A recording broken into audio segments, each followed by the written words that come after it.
Good morning students. आज हम polynomial का पार्ट 5 करेंगे और हम जानेंगे कि हमने क्या क्या पढ़ लिया है और कुछ डाउट्स हैं बच्चों के। तो पहले मैं वो डाउट्स क्लियर कर देता हूँ। सबसे पहला डाउट्स ये था कि ये ग्राफ था, यह ऊपर हो ग्राफ क्वाड्रिलेटरल पोलिनोमियल का ग्राफ है। तो मैंने कहा कि नंबर ऑफ जीरोज़ क्या होंगे, ज़ीरो, एक भी नहीं होगा। यानी कि जो रियल, हम रियल जीरोज़ की बात करते हैं, किसकी बात करते हैं, हम रियल जीरोज़ की बात करते हैं। यदि ये क्वाड्रिलेटरल पोलिनोमियल का ग्राफ है, क्वाड्रिलेटरल पोलिनोमियल ग्राफ है, तो आपको पता है डिग्री 2 होती है उसकी, तो नंबर ऑफ जीरोज़ भी 2 होंगे। लेकिन रियल जीरोज़ की बात हो रही है यहाँ पे, रियल जीरोज़, तो रियल जीरोज़ 0 होंगे, इमेजनरी 2 होंगे, इमेजनरी 2 होंगे। हम पूरे के पूरे चैप्टर में पोलिनोमियल के में रियल जीरोज़ की बात कर रहे हैं, इमेजनरी जीरोज़ की बात नहीं कर रहे, कॉम्प्लेक्स जीरोज़ की बात नहीं कर रहे।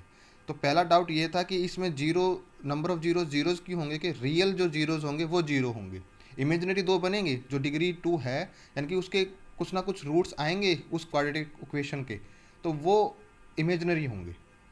तो हम बात रियल की करते हैं, तो रियल तो होंगे नहीं, तो रियल नहीं होंगे तो रियल के जीरोज़ कितने होंगे, जीरो हो। तो पहला ये डाउट तो ये क्लियर हो गया होगा आपका कि हम रियल जीरोज़ की बात कर रहे हैं, इमेजिनरी जीरोज़ की बात नहीं कर रहे। क्वाड्रिलेटरल इक्वेशन है तो उसके रूट्स आएंगे, कितने आएंगे, दो आएंगे। अब वो रियल भी हो सकते हैं और इमेजिनरी भी हो सकते हैं, हम बात कर रहे हैं खाली रियल की। ठीक है, तो इसमें कितने बनेंगे, रियल जीरोज़ जीरो। ठीक है, इतनी बात याद रखो। ठीक है, दूसरा डाउट आपका ये था कि हम यहाँ पे के क्यों लगाते हैं। ये इक्वेशन बना रखी है हमने, तो हम ये बाहर के, और के एक रियल नंबर है, ऐसा हमने कई बार किया है, तो हम ऐसा के क्यों लगाते हैं। तो मैं आपको इसको एग्जाम्पल के थ्रू आपको मैं समझाता हूँ। एक एग्जाम्पल लेता हूँ, फिर मैं आपको इसको समझाता हूँ आपका डाउट। यहाँ से ये कुछ क्वेश्चंस हैं जो हमें करने हैं। तो पहले मैं ले लेता हूँ ये वाला क्वेश्चन ले लेता हूँ, सिंपल, फोर्थ वाला ले लेता हूँ। क्या क्या गिवन है हमको, सम दिया हुआ जीरोज़ का और प्रोडक्ट दिया हुआ, यानी कि यदि अल्फ़ा प्लस बीटा, अल्फ़ा और बीटा उस क्वाड्रेटिक इक्वेशन पोलिनोमियल के जीरोज़ हैं, तो अल्फ़ा प्लस बीटा कितना दे रखा है, वन। और अल्फ़ा डॉट बीटा कितना दे रखा है, वो भी कितना दे रखा है, वन। बात समझो आप मेरी बात। तो इसमें इक्वेशन बनाने में, इसकी इक्वेशन बनाने में कोई प्रॉब्लम नहीं आएगी। समझ रहे हो, आई बात समझ में। अब देखो, अल्फ़ा इसके नीचे वन लगा सकते हैं और इसके नीचे ही वन लगा सकते हैं। समझ रहे हो मेरी बात को। चलो मैं एक बार और एक्सप्लेन करता हूँ इसको। आपका डाउट्स ही है, वो डाउट्स क्लियर कर रहा हूँ मैं। Alpha plus beta is equal to one by one लिख सकते हैं, और अल्फ़ा डॉट बीटा क्या लिखते हैं, वो भी वन बाय वन हो जाएगा। अब ये रेशियो में है, समझो ये रेशियो में है, यानी कि हो सकता है इसके पास से कुछ कट गया हो, तो हमने मान लिया के है, वो के चीज़ है जो कट गई है। ठीक है, इससे भी कट सकती है, कट सकती है कि नहीं कट सकती है, कट सकती है। तो यदि सपोज करो, यदि यहाँ पे के की वैल्यू टू हुई, सपोज करो भाई, के तो इसमें भी कटा होगा जब दोनों में बराबर होगा। सपोज करो यहाँ पे वैल्यू, ये के कटा था, अब ये के कट गया था, तो के की वैल्यू टू हो गई, तो ये टू बाय टू बन जाएगा, और यहाँ पे भी टू बाय टू बन जाएगा। यानी कि एक क्वाड्रेटिक इक्वेशन एक्सप्रेशन और बन जाएगा। देखो मैं आपको का शो करता हूँ। जब ये वन वन था तो एक्सप्रेशन क्या बना, एक्सप्रेशन बनेगा x square minus alpha plus beta कितना है, वन है, तो ये एक्स हो जाएगा। ठीक है, और अल्फ़ा डॉट बीटा कितना है, वन है, तो ये बन गया। अब यदि ये टू टू हो तो क्या बनेगा, समझो टू टू, ये भी टू टू है, समझ रहे हो मेरी बात को, टू टू है। तो आप क्या करोगे, कंपेयर करोगे, कंपेयर किया और आपने बनाने की कोशिश की, तो आपने बनाया, तो ये ए कितना हो गया भाई, ये क्या होता है, माइनस बी बाई ए होता है, तो ए कितना हो गया, टू। समझ रहे हो, और minus B is equal to two, तो बी की वैल्यू कितनी आ गई, माइनस टू। और अल्फ़ा डॉट बीटा कितना होता है, सी बाई ए, तो ए भी टू हो जाएगा और सी भी टू हो जाएगा। बस आपको पुट करना है किस में, A X square plus B X plus C, इसमें पुट करो। तो एक और क्वाड्रेटिक एक्सप्रेशन बन जाएगा। समझ रहे हो? यानी कि एक ही alpha plus beta equal to one, यानी कि सम ऑफ जीरोज और प्रोडक्ट ऑफ जीरोज एक दिया हुआ है आपको 1 1। इसको सेटिस्फाई करने के लिए बहुत सारी क्वालिटी एक्सप्रेशन बन जाएंगे, बहुत सारे। देखो मैं आपको दिखाता हूँ, बहुत सारे क्वालिटी एक्सप्रेशन बन जाएंगे। यहाँ पे के की वैल्यू 1 रखोगे, के की वैल्यू 1 रखोगे तो एक क्वालिटी एक्सप्रेशन आ जाएगा। के की वैल्यू 2 रखोगे तो एक और क्वालिटी एक्सप्रेशन आ जाएगा। समझ रहे हो? लेकिन सभी का सम ऑफ जीरोज और प्रोडक्ट ऑफ जीरोज सेम आएगा हर बार। यानी कि सम ऑफ जीरोज और प्रोडक्ट ऑफ जीरोज सेम आने का मतलब है कि इन दो को सेटिस्फाई करने के लिए बहुत सारी क्वाड्रेटिक एक्सप्रेशन है। लेकिन आपको लेनी कौन सी है? आपको लेनी कौन सी है? जिसमें कोफिशिएंट हो वो फ्रैक्शन में ना हो। देखो कोफिशिएंट हो वो फ्रैक्शन में ना हो, बस आपको वो ले लेनी है। देखो ये रहा, so there can be many polynomial satisfying, we usually choose the one where the fraction in the coefficient are avoided. ठीक है, ये बात समझ में आ रही हो? अवॉइड कर देते हैं। सपोज करो अब मुझे ये क्वेश्चन करना है,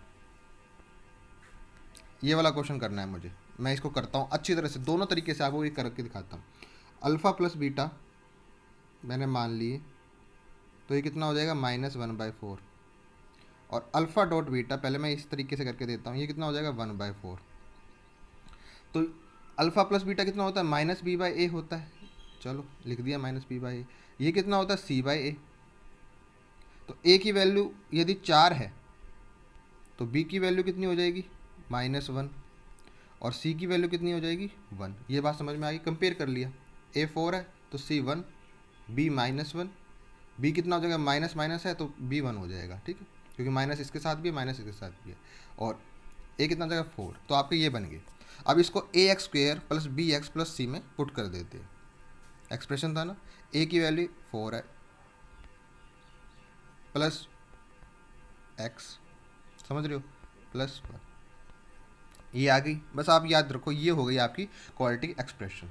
अब इसको मैं दूसरे तरीके से करके दिखाता हूँ, समझना। ये आपका आंसर आ गया, बस इतना ही करना था, कंपेयर कर दिया और वैल्यू लिख दी, और ये आपका आ गया ax² + bx + 1 c में पुट कर दिया हर एक की वैल्यू, तो 4x² + x + 1 आ गया। याद रखो। अब इसको दूसरे तरीके से करते हैं। दूसरा तरीका क्या कहता है कि भैया हमें पता है x² - अल्फ़ा प्लस बीटा, कही थी मैंने याद करने के लिए, x + अल्फ़ा बीटा, इसमें डायरेक्ट पुट कर देते हैं। तो x² माइनस माइनस है तो +1/4 हो जाएगा x, और यहाँ पे +1/4 सॉरी। तो अब आप देखो फ्रैक्शन में आ गया, लेकिन हमें फ्रैक्शन में नहीं चाहिए तो हमें हटाना पड़ेगा। तो एलसीएम ले लेते हैं, 4x² + x + 1, और बाहर कितना आ गया 1/4 आ जाएगा 1/4। इस 1/4 को क्या कर दोगे, अवॉइड कर दोगे। समझ रहे हो, k बन गया ये। उस कोफिशिएंट को फ्रैक्शन में लगाते हैं तो उसको अवॉइड करना पड़ता है। अब इसको k इसको अवॉइड कर दो, ये आपकी क्या आ गई, क्वाड्रेटिक एक्सप्रेशन आ गया। समझ रहे हो, वहाँ पे भी यही आया था,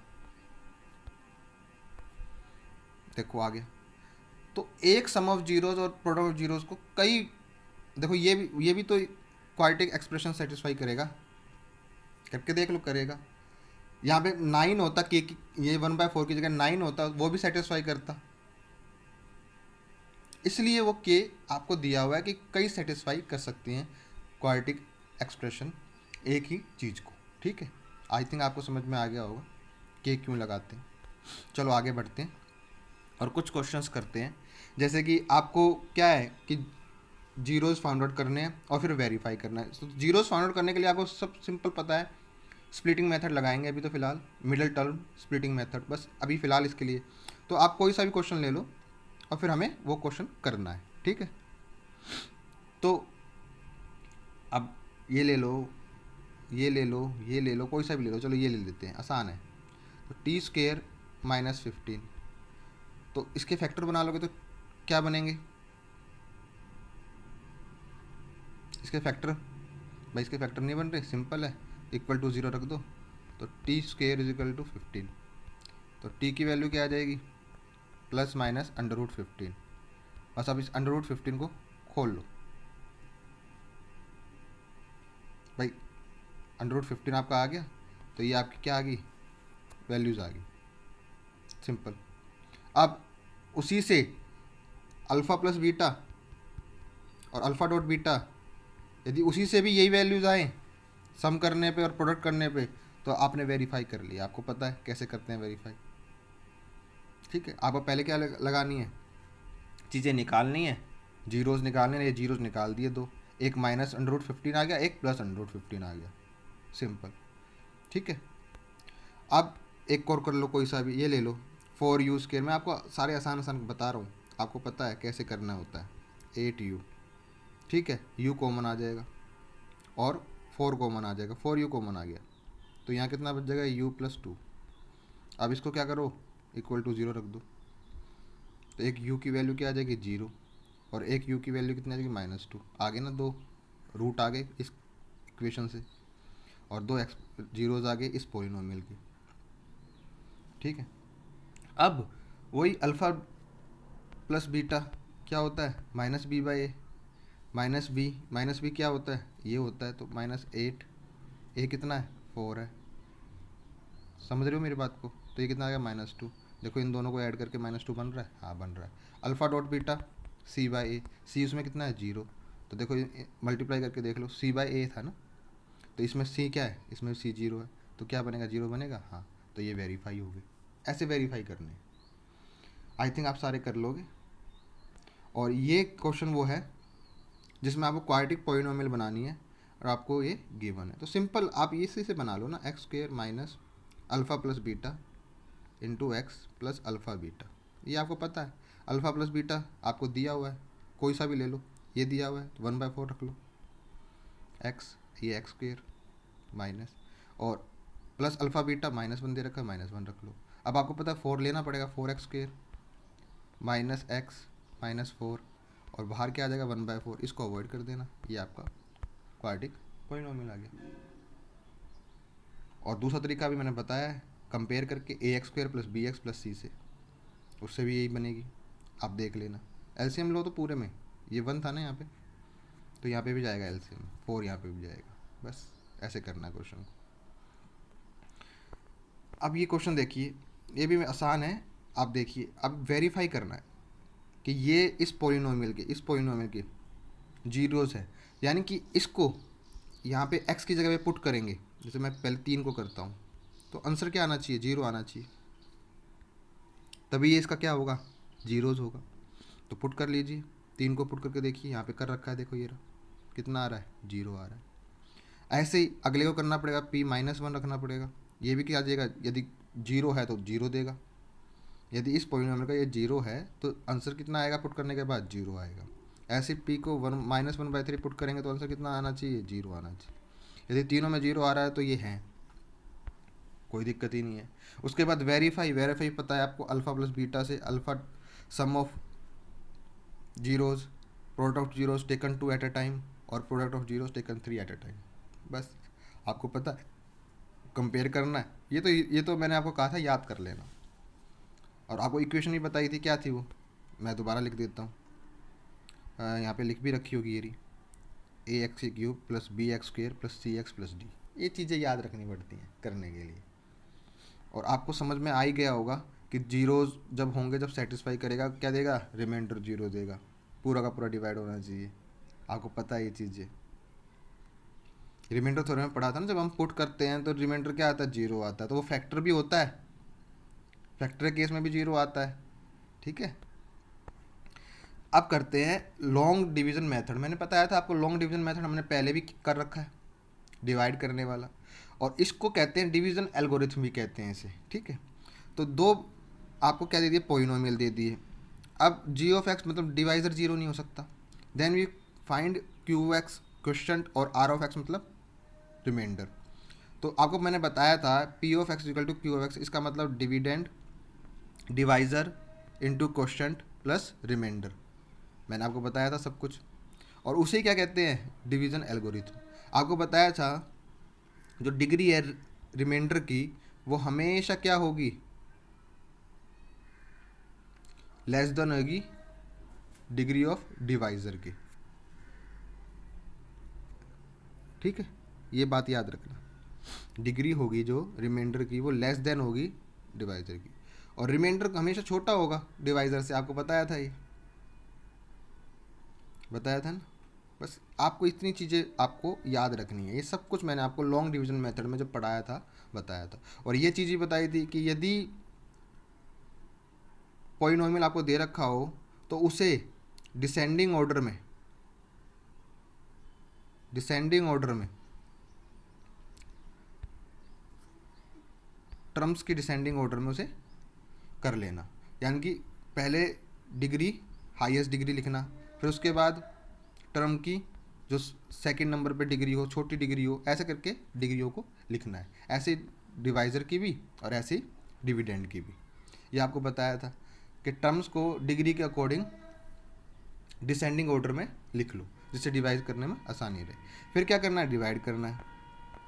तो एक क्वेश्चन कर लेते हैं स्टेप बाय स्टेप, मैं आपको शो कर देता हूँ। इसको डिवाइड करते हैं इससे, तो आपको मैंने शो कर दिया, देखिए। अब हमें क्या करना है, पहले डिसेंडिंग ऑर्डर में हो गया जी, 3x³ + x² + 2x, हर टर्म को हमने कर लिया डिग्री के अकॉर्डिंग, और यहाँ पे भी हो गया। अब सबसे पहले इस 3x³ को हटाने की कोशिश करेंगे, इसको, तो इस x² को किससे मल्टीप्लाई करें, 3x से मल्टीप्लाई करें, काम चल जाएगा, 3x³ बन जाएगा, बस कर दीजिए। फिर माइनस करना है, कर दीजिए। अब क्या है, अब -5x² को हटाने का काम करना है, तो -5x² को x² से किसके मल्टीप्लाई करें, -5 से कर दो, सीधा हट जाएगा। सब में करना होता है ऐसे। यहाँ पे कितना बन जाएगा, -10x, देखो ये आ रहा। अब क्या है, माइनस का बनाया है, तो माइनस माइनस क्या हो जाएंगे, प्लस हो जाएंगे। ये चीज़ें ये यहाँ पे प्लस हमने इसलिए लिखा है कि हमने माइनस करना था, माइनस माइनस क्या होता है, प्लस। तो 5 -5 प्लस -5, समझ रहे हो, -5, ये अब -5x² नहीं रहा, ये प्लस बन गया, क्योंकि माइनस हमने किया था, माइनस माइनस क्या हो गए, प्लस हो गए। इसीलिए जैसे आप इसको लिखते तो आप कैसे लिखते, -5x² -5x², तो ये जो माइनस माइनस है ये प्लस हो गए, तो ये क्या बन गया, -5x² + 5x², तभी तो ये कटेंगे, तभी तो ये जीरो देंगे। तो जो हमने वो नीचे प्लस लगा लिया कि अभी प्लस बन गया जी, अब ये माइनस था, माइनस माइनस करके ये भी प्लस बन गया जी, क्योंकि माइनस बीच में आएगा एक, ऐसे करके, और ये आपका रिमाइंडर बच गया। अब रिमाइंडर की डिग्री देखो 1 है, और इसकी डिग्री देखो 2 है, हो गया। रिमाइंडर की डिग्री छोटी होगी डिवाइज़र से, डिवाइज़र की डिग्री से, हो गई। बस ये आपको करना है, और वेरीफाई करना होगा तो वेरीफाई किससे करोगे, मैं बता देता हूँ। वेरीफाई इससे, जो जो चीज़ें आई हैं इसमें रख के देख लो, डिविडेंड वही बन जाएगा। राइट हैंड साइड में रख के डिवाइज़र रख लो, क्वेश्चन रख लो, प्लस रिमाइंडर रख लो, और डिवाइज़र और क्वेश्चन की मल्टीप्लाई कर लो, रिमाइंडर को ऐड कर देना, डिविडेंड बनेगा। तो इससे क्या होता है, ये वेरीफाई हो जाते हैं। ठीक है, अब मैं आपको, अब आप ये देख लो, मेरे हिसाब से तो ईजी है ये। अब आप देखो, क्योंकि लॉन्ग डिवीजन मेथड मैंने करवाया था, उसी को डिवीजन एल्गोरिथम कहते हैं। ठीक है, अब मैं आपको थोड़ा एक चीज़ और कराता हूँ, ये देखो example. Give example of polynomial p(x), g(x), q(x) and r(x) which satisfy the division algorithm and degree of p(x) मान लो आप डिविडेंड है, और डिग्री ऑफ q(x) क्या है, क्वेश्चंट है। तो डिग्री ऑफ p(x) मतलब डिविडेंड की जो डिग्री होगी, डिविडेंड डिवाइड करते हैं जो, इसकी डिग्री और इसकी डिग्री क्या होगी, बराबर होगी, हमें बराबर लानी है। तो सपोज करो, अब रिमाइंडर की डिग्री कुछ भी हो, मुझे मतलब नहीं, डिवाइजर ही कुछ भी हो, लेकिन इन दोनों की बराबर होनी चाहिए। तो मैं यहाँ पे कोई भी कांस्टेंट रख लूँ, कांस्टेंट, और यहाँ पे कुछ भी रख लेता हूँ, x³ + 1 लिख लेता हूँ। ठीक है, अब यहाँ पे 2 लिख रखा है, तो यहाँ पे 2x के ऊपर लेता हूँ, कोई दिक्कत नहीं। अब मैं इसको किससे मल्टीप्लाई करूँ, इसको किससे मल्टीप्लाई करूँ, आप कहोगे x³ से कर दो जी, तो यहाँ पे भी x³ आ जाएगा, तो ये 2x³ बन जाएगा, माइनस करेंगे कट जाएगा, हो गया। अब देखो ये भी x³ में है, यानी कि इसकी डिग्री कितनी है, 3, और ये क्या है, 2x³ + 1, इसकी डिग्री कितनी है, 3 है। तो उसने यही कहा था कि डिविडेंड और क्वेश्चन की डिग्री सेम होनी चाहिए, देखो होगी सेम। यहाँ पे क्या लिखा है मैंने, कांस्टेंट, कोई सा भी कांस्टेंट रख लो, 3 4 5 6 जो भी आपका मन करे, हो जाएगा क्वेश्चन। ठीक है, नेक्स्ट देखो, degree of Q of x, Q of x, degree of Q of x, Q of x मतलब क्वेश्चन की डिग्री, और रिमाइंडर की डिग्री क्या होनी चाहिए, बराबर होनी चाहिए। क्वेश्चन और रिमाइंडर की डिग्री बराबर होनी चाहिए। अब आपको थोड़ा सा सोचना है, क्वेश्चन और रिमाइंडर की डिग्री आपको बराबर करनी है। ठीक है, तो मैं क्या करता हूँ, अब कुछ ना कुछ तो लेना पड़ेगा जी, बिना ले बगैर तो बात चलेगी नहीं। मैं इसको यहाँ लेता हूँ, एक्स स्क्वेयर लेके देखता हूँ, और यहाँ पे एक्स की क्यूब प्लस एक्स लेता हूँ। अब मुझे क्या करना है, मुझे देखो एक बात मैंने बताई थी कि degree of remainder is less than degree of divisor. तो ये एक्स स्क्वेयर है, तो यहाँ एक्स बच सकता है, या फिर कांस्टेंट बच सकता है, समझ सकते हो, या कुछ भी ना बचे, जीरो, तीन चीज़ बच सकती हैं। लेकिन हमें क्या करना है, अब मुझे क्या करना है कि ये एक्स तो इससे जाएगा नहीं भैया, बढ़िया, इससे जाएगा, ये एक्स पे जाएगा, तो ये एक्स क्यूब हो जाएगा। देखो हो जाएगा कि नहीं हो जाएगा, आप खुद सोचो, हो जाएगा। अब माइनस करेंगे तो ये कट जाएगा, और ये उतर के आएगा, तो ये कितना बच जाएगा, एक्स, आगे होगा नहीं। अब देखो क्वेश्चन की डिग्री और रिमाइंडर की डिग्री क्या हो गई, सेम हो गई, इसकी भी डिग्री 1 हो गई, इसकी भी डिग्री 1 हो गई। ये बात समझ रहे हो, हाँ। अब नेक्स्ट अगला देखो, आप कुछ भी ले सकते थे, आपको खुद करना है बस क्वेश्चन। आप यहाँ पे एक्स ले लेते, यहाँ पे एक्स स्क्वेयर, यहाँ पे एक्स ले लेते, मतलब यहाँ पे आप एक्स ले लेते तो भी एक्स क्यूब ले लेते तो भी हो जाता है ये। आप अलग अलग तरीके से, आपको बस थोड़ा सोचना है कि हमें कैसे बराबर लेके आनी है। अब नेक्स्ट देखो, degree of R of x equal to zero, zero degree लेके आनी है। जीरो डिग्री का मतलब कांस्टेंट आना चाहिए रिमाइंडर में, तभी जीरो डिग्री होती है भाई। कांस्टेंट की जीरो डिग्री होती है, आपको इतना पता चल गया होगा। कांस्टेंट पॉलिनोमियल की डिग्री कितनी होती है, जीरो होती है, यानी कि कांस्टेंट लेके आना है।